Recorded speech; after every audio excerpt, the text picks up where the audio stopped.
আসসালামু আলাইকুম বন্ধুরা, আশা করি আপনারা সকলেই ভালো আছেন। একবার হযরত মুসা আলাইহিস সালাম এক জনসভায় ভাষণ দিচ্ছিলেন।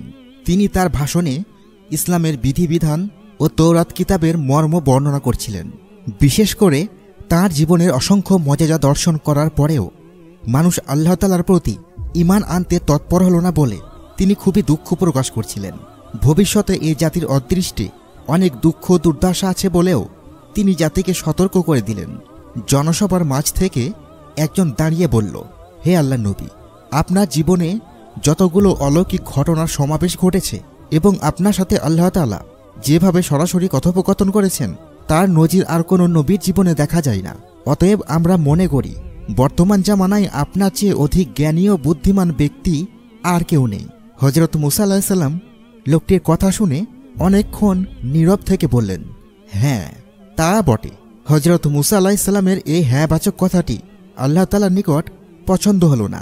তাই তিনি নবীকে ওহী মারফত জানালেন, হে নবী, তুমি নিজেকে সর্বাধিক জ্ঞানী মনে করে ভুল করছো। আমি তোমার চেয়ে অধিক জ্ঞানী ব্যক্তিদেরকে পৃথিবীতে জীবিত রেখেছি। তুমি কি জানো আমি কাকে অধিক জ্ঞান দান করেছি? তোমার যদি ইচ্ছেই হয় তবে চলে যাও, মজমাউল বাহরাইন, দুই সাগরের সঙ্গমস্থলে গিয়ে দেখো, সেখানে আমার এক বান্দা আছে। সে এমন জ্ঞানের অধিকারী যা তুমি কল্পনাও করতে পারবে না। হযরত মুসা আলাইহিস সালাম আল্লাহ তাআলার ফরমান শুনে অতি কাতরভাবে বললেন, হে প্রভু, তোমার দৃষ্টি অপার, তাই এই জ্ঞানী ব্যক্তির সঙ্গ লাভের ভাগ্য আমাকে দান করো। আল্লাহ তাআলার পক্ষ থেকে নবীকে জানানো হলো, হে নবী, দুই সাগরের সঙ্গমস্থলে চলে যাও। সেখানে একটি ময়দান রয়েছে। সে ময়দানে যে থাকে সে পথহারাকে পথ প্রদর্শন করে, মৃত্যুকে বাঁচায় এবং জিন্দাকে মারে এবং বহু অলৌকিক ঘটনার অবতারণা করতে সক্ষম। হযরত মুসা আলাইহিস সালাম ইউসা আলাইহিস সালামকে ডেকে বললেন, চলো আল্লাহর ওপার কুদরত দেখার জন্য আমরা মজমাউল বাহরাইন যাব। যতদিন যত রাত আমাদের চলতে হয় আমরা পিছুপা হব না। তবে পথিমধ্যে যাবার জন্য কিছু মাছ ভাজি করে নিয়ে নাও, যেন ক্ষুধা পেলে তা খেয়ে ক্ষুধা নিবৃত্ত করতে পারি। হযরত ইউসা আলাইহিস সালাম নবীর আদেশ অনুসারে কয়েকটি মাছ ভাজি করে থলে ভর্তি করে নিলেন। অতঃপর দুইজন নবী পথ চলতে আরম্ভ করলেন। 2 দিন পথ চলার পরে তারা মজমাউল বাহরাইনে উপস্থিত হলেন। মজমাউল বাহরাইন বলতে বিশেষজ্ঞদের মতে লোহিত সাগর ও ভূমধ্য সাগরের যে একটি সরু সংযোগ রয়েছে তাকেই বোঝানো হয়েছে। নবীদ্বয় সেখানে পৌঁছে একটু বিশ্রাম নিলেন। হযরত মুসা আলাইহিস সালাম একটি পাথরের উপর ঘুমিয়ে পড়লেন এবং ইউসা আলাইহিস সালাম মাছের থলেটি একপাশে রেখে একটি পাথরের উপর বসে রইলেন। এ সময় মাছটি থলি থেকে বের হয়ে লাফিয়ে সমুদ্রে চলে গেল। অতঃপর সে সমুদ্রের সুরঙ্গের মতো পথ তৈরি করে নিল, আর আল্লাহ মাছটির চলার পথে পানির প্রবাহ থামিয়ে দিলেন। ফলে তার গমন পথটি সুরঙ্গের মতো হয়ে গেল। অতঃপর তারা উভয়ে অবশিষ্ট রাত এবং পুরো দিন পথ চললেন। পরদিন সকালে হযরত মুসা আলাইহিস সালাম তার সাথীকে বললেন, আমরা তো সফরে ক্লান্ত হয়ে পড়েছি। হযরত মুসা আলাইহিস সালামকে আল্লাহ যে স্থানে যাবার কথা বলেছিলেন সেই স্থান অতিক্রম করার পূর্ব পর্যন্ত তিনি কোনরূপ ক্লান্তি বোধ করেননি। সাথী ইউসা আলাইহিস সালাম তখন বললেন, আপনি কি ভেবে দেখেছেন যে পাথরটির নিকট আমরা বিশ্রাম নিয়েছিলাম সেখানেই মাছটি অদ্ভুতভাবে সমুদ্রের মধ্যে চলে গেছে? কিন্তু আমি মাছটির কথা আপনাকে বলতে ভুলে গিয়েছিলাম। মূলত শয়তানি আমাকে এ কথা ভুলিয়ে দিয়েছে। হযরত মুসা আলাইহিস সালাম বললেন, আমরা তো সেই স্থানটির অনুসন্ধান করছি। অতঃপর তারা তাদের পদচিহ্ন ধরে ফিরে চললেন এবং সেই পাথরের নিকটে পৌঁছে দেখলেন এক ব্যক্তি কাপড় মুড়ি দিয়ে বসে আছেন। মুসা আলাইহিস সালাম তাকে সালাম দিলেন। তিনি সালামের জবাব দিয়ে বললেন, এখানে সালাম কি করে এলো? তিনি বললেন, আমি মুসা। খিজির জিজ্ঞেস করলেন, আপনি কি বনি ইসরাইল বংশীয় মুসা? মুসা আলাইহিস সালাম বললেন, হ্যাঁ, আমি এসেছি এজন্য যে সত্য পথের যে জ্ঞান আপনাকে দান করা হয়েছে তা হতে আপনি আমাকে শিক্ষা দিবেন। খিজির আলাইহিস সালাম বললেন, হে মুসা, আমার আল্লাহ প্রদত্ত কিছু জ্ঞান আছে যা আপনি জানেন না, আর আপনিও আল্লাহ প্রদত্ত এমন কিছু জ্ঞানের অধিকারী যা আমি জানি না। মুসা আলাইহিস সালাম বললেন, আমি কি আপনার সাথী হতে পারি? খিজির বললেন, আপনি কিছুতেই আমার সাথে ধৈর্য ধারণ করতে পারবেন না। যে বিষয় আপনার জ্ঞানের আওতাধীন নয় সে বিষয়ে আপনি ধৈর্য ধারণ করবেন কেমন করে? মুসা আলাইহিস সালাম বললেন, ইনশাআল্লাহ আপনি আমাকে ধৈর্যশীল পাবেন এবং আপনার কোনো আদেশ আমি অমান্য করব না। অতঃপর তাঁরা দুজনে সাগরের কিনারা ধরে হেঁটে চললেন। তখন একটি নৌকা তাদের পাশ দিয়ে যাচ্ছিল। তারা তাদেরকে নৌকায় তুলে নেওয়ার জন্য অনুরোধ করলেন। তারা খিজিরকে চিনতে পেরে বিনা ভাড়ায় তাদেরকে নৌকায় তুলে নিল। যখন তারা দুজনে নৌকায় চললেন তখন একটি চড়ুই পাখি এসে নৌকাটির কিনারায় বসল এবং সমুদ্র থেকে 1 ফোঁটা বা 2 ফোঁটা পানি পান করল।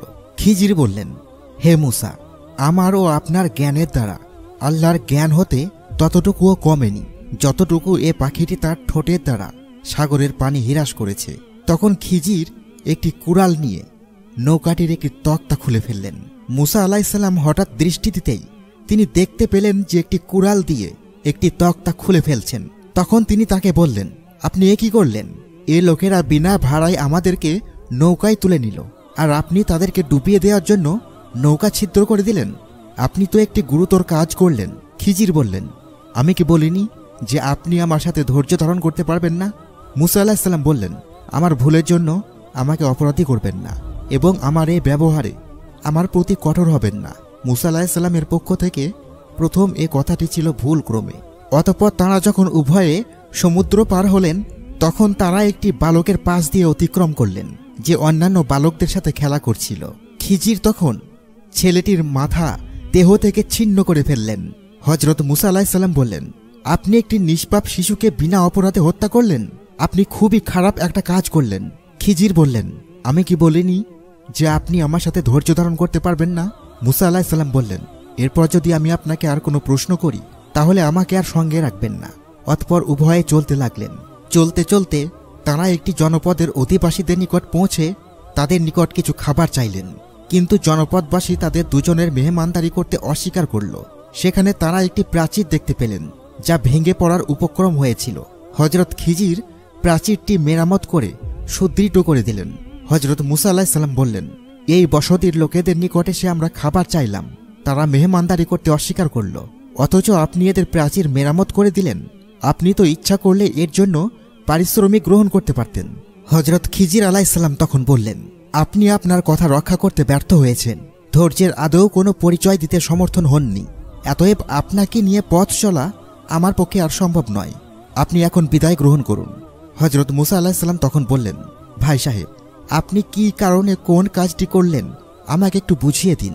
তখন হযরত খিজির আলাইহিসসালাম বললেন, প্রথমে যে নৌকাটি আমি ভেঙে দিয়েছিলাম তার রহস্য ছিল এই, ওই এলাকার বাদশাহ একজন জালেম ও অত্যাচারী। সে কারো কোনো ভালো জিনিস দেখলে তা ছিনিয়ে নেয়, এমনকি ভালো মহিলা দেখলেও সে ছেড়ে দেয় না। এমত অবস্থায় এ লোকটি ছিল একজন ইয়াতীমের জীবনযাপনের সম্বল। কিছু সময় পরে এখানে বাদশাহের লোকেরা এসে যাবে। তারা যদি এই নৌকাটি দেখে তবে তারা এটা ছিনিয়ে নিয়ে যাবে।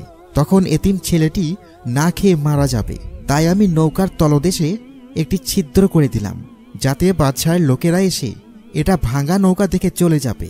এতিম ছেলেটি নৌকাটি অল্প মেরামত করে পুনরায় চালিয়ে রুজি রোজগার করে খেতে পারবে।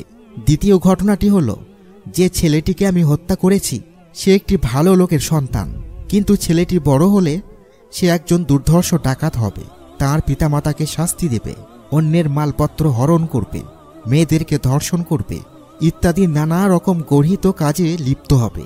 তাই তাকে হত্যা করে দেশ ও জাতিকে এক মহা বিপদ থেকে রক্ষা করলাম। আর তৃতীয় ঘটনাটি হলো, যে দেয়ালটি আমি সংস্কার করে দিয়েছি সেই দেয়ালের নিচে ওখানের বাসিন্দা ছেলেদের পূর্বপুরুষের রক্ষিত কিছু গুপ্তধন রয়েছে। এখন দেওয়াল ভেঙে সে গুপ্তধন বের হয়ে গেলে ছেলেরা তা রক্ষা করে ভোগ করতে পারবে না, দুষ্টু লোকেরা নিয়ে যাবে। তাই ওরা একটু বড় হওয়া পর্যন্ত গুপ্তধন ওখানে অজানা থাকাই নিরাপদজনক। তাই আমি দেওয়ালটি তুলে দিয়ে আরও কয়েক বছরের জন্য গুপ্তধন নিরাপদ করে দিলাম। হযরত মূসা আলাইহিসসালাম খিজির আলাইহিসসালামের কথা শুনে তার নিকট থেকে বিদায় গ্রহণ করলেন। তিনি ফিরে এসে দেখলেন ইউসা আলাইহিসসালাম যে পাথরের উপর বসা ছিলেন সেখানেই আছেন। হযরত মূসা আলাইহিসসালাম ইউসাকে জিজ্ঞেস করলেন, তুমি এতদিন যাবৎ এখানে বসা ছিলে? হযরত ইউসা আলাইহিসসালাম বললেন, এই মাত্র আপনি লোকটির সাথে বাইরে গেলেন, আবার ক্ষণিকের মধ্যেই তো ফিরে আসলেন, তাতে এতদিন বলে কি আমার সাথে ঠাট্টা করছেন? হযরত মূসা আলাইহিসসালাম নিস্তব্ধ হয়ে দাঁড়িয়ে রইলেন, আর কোনো কথা না বলে দেশের উদ্দেশ্যে রওনা করলেন। বিদ্যা ও জ্ঞানের গৌরব সম্বন্ধে তার যা অবগত হওয়ার প্রয়োজন ছিল তা এ সফরের মাধ্যমে সমাধা হয়েছে।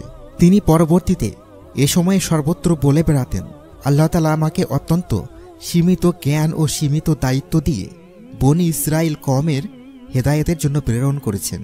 আমার চেয়ে অনেক জ্ঞানীগুণী ব্যক্তি আল্লাহর আলমে রয়েছে, যাদের সাক্ষাৎ সচরাচর কারো পক্ষে সম্ভব নয়।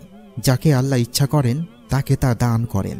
আল্লাহ তাআলা পৃথিবীতে এক নজির সৃষ্টির লক্ষ্যে একমাত্র হযরত খিজির আলাইহিসসালামকে অধিক পরিমাণে গায়েবে এলেম দান করেছিলেন, যা পৃথিবীতে নজিরবিহীন। শুধুমাত্র গায়েবী এলেমের অধিকারী হয়ে তিনি হযরত মুসা আলাইহিসসালামের চেয়ে অধিক মর্যাদা সম্পন্ন হয়েছেন বলা যাবে না। হযরত মুসা আলাইহিসসালামের নবুয়তি লাভ, কিতাব লাভ, মুজিজার অধিকারী লাভ এবং আল্লাহর দিদার লাভ গায়েবী এলেম হাসিলের যোগ্যতা বিরাট মর্যাদার দাবি রাখে। হযরত মুসা আলাইহিসসালামকে কিছু সময় খিজির আলাইহিসসালামের সোহবতে রাখার উদ্দেশ্য ছিল বিদ্যা ও আল্লাহ তাআলার দিদার লাভ করার যদি তার মধ্যে সামান্য অহমিকা সৃষ্টি হয়ে থাকে তাকে সমূলে নির্মূল করে তার জীবনকে পবিত্রতম মর্যাদার অধিষ্ঠিত করা। দ্বিতীয়ত, এক এক বিষয় এক একজনকে পারদর্শী বানিয়ে তার কুদরতের অসীম নিদর্শন মানব মনে প্রতিষ্ঠা করা। এক কথায় আল্লাহর অসীম সৃষ্টি রহস্যভেদ করা কোনো জীবের পক্ষেই কখনোই সম্ভব নয়। তাই পৃথিবীতে যা ঘটছে বা ঘটবে তা বিচিত্র রহস্যলীলা।